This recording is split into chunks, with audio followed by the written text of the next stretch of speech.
ចាំអូននៅទីនេះជានិច្ចទោះបីជាត្រូវប្រើពេលយូរក៏ណាក៏ដោយក៏បងនៅតែរងចាំអូនដែរកុំរងចាំអូនអីតែត្រូវញ៉ាំកែប្រែច្រកលក្ខណៈរបស់បងដើម្បីកុំឲ្យមនុស្សផ្សេងទៀតរងគ្រោះដូចជាអូននេះបងយល់ហើយបងពិតជាមនុស្សអាត្មានិយមមែនតែគិតតែពីសេចក្តីសុខរបស់ខ្លួនឯងជាធំ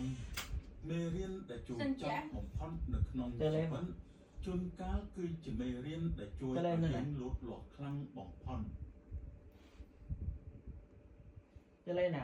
នៅក្នុងភាពឯកាសុខចាប់តាមឆ្លុះបញ្ចាំងពីកំហុសរបស់ខ្លួនឯងតាមរយៈវត្ថុដែលនៅជុំវិញខ្លួនផ្ទះដែលធ្លាប់តែមានសម្លេងសើចសប្បាយឥឡូវប្រែជាស្ងាត់ជ្រងំដូចជាផ្ទះខ្មោចអញ្ចឹងសំមិនក៏ឯងអង្គុយនៅទីងងឹតម្នាក់ឯងបែបនេះនៅក្នុងភាពស្ងប់ស្ងាត់ក្រោយការឆ្លោះប្រកែកគ្នា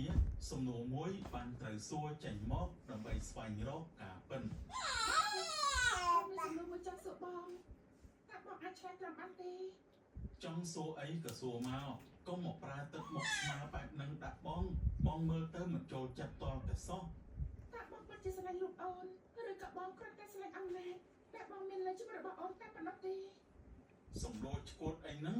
បងស្រឡាញ់អូនទៅបងចង់ឲ្យអូនស្ថិតនៅក្រោមការគ្រប់គ្រងរបស់បងដើម្បីកុំឲ្យមានរឿងអាក្រក់